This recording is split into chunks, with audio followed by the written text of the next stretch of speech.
The snowboard season continues with Loveland opening day, ski swaps in Vail, and snowboard film premieres. I'm Phil Lindeman on Crystal 93. First, more details on a shooting in Fort Collins. Police confirmed that 3 people were killed and 1 person was injured when a suspect fired numerous gunshots just north of the Colorado State University campus on Thursday. The Denver Post reports that one of the dead is a female CSU student, and police believe the suspect is among the dead. Details are still emerging in the case, but police are investigating the scene as a homicide. The suspect opened fire around 2:30 a.m. on Thursday. CSU is holding a vigil today for the slain student. She was an art major who would have graduated in December. The National Weather Service says this winter could be warmer than average for most of the U.S., and that includes Colorado. Forecasters with the Climate Prediction Center on Thursday said they expect a La Niña pattern to develop this winter. It could bring higher than average snowfall to the northern Rockies in Canada and Alaska, and lower than average snowfall for the Colorado Rockies. And yes, climate change is built into the National Weather Service model. A forecaster told the Washington Post that rising CO2 levels undoubtedly factor into the forecast. This past winter was the 6th warmest on record across the U.S. The one caveat for skiers and riders, powder experts at Open Snow put no confidence whatsoever in long-range forecasts, even those from the National Weather Service. Colorado governor candidate Mike Johnston is coming to Breck this Saturday for a meet and greet with Millie Hamner, our local representative.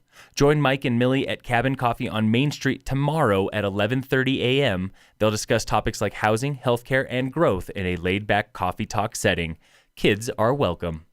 The start of snowboard season means the release of snowboard films. This winter brings new releases from the big dogs in the film scene, including Turbo Jojo from Absinthe Films, with writing from Mickelbang, Austin Sweeten, and Summit's own Brendan Gerard.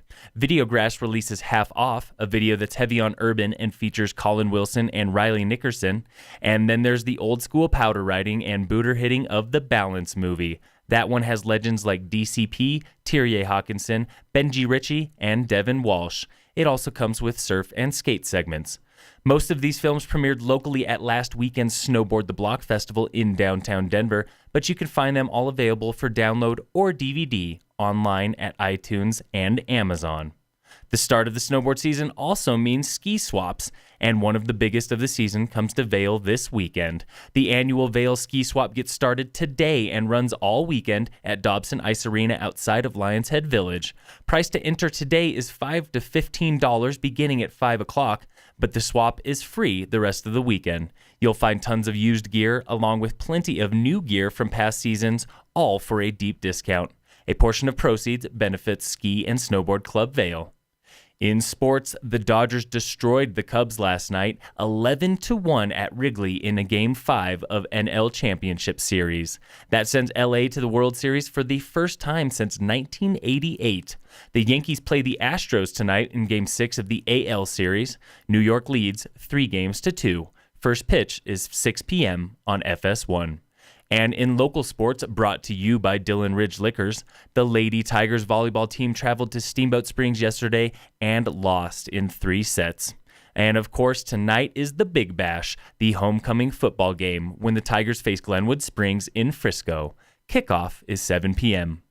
And in your 6 degrees of celebrity birthdays today, director Danny Boyle is 61 years old, actor Viggo Mortensen is 59, Snoop Dogg is 46, and Tom Petty would have been 67 today. I'm Phil Lindeman with Crystal 93.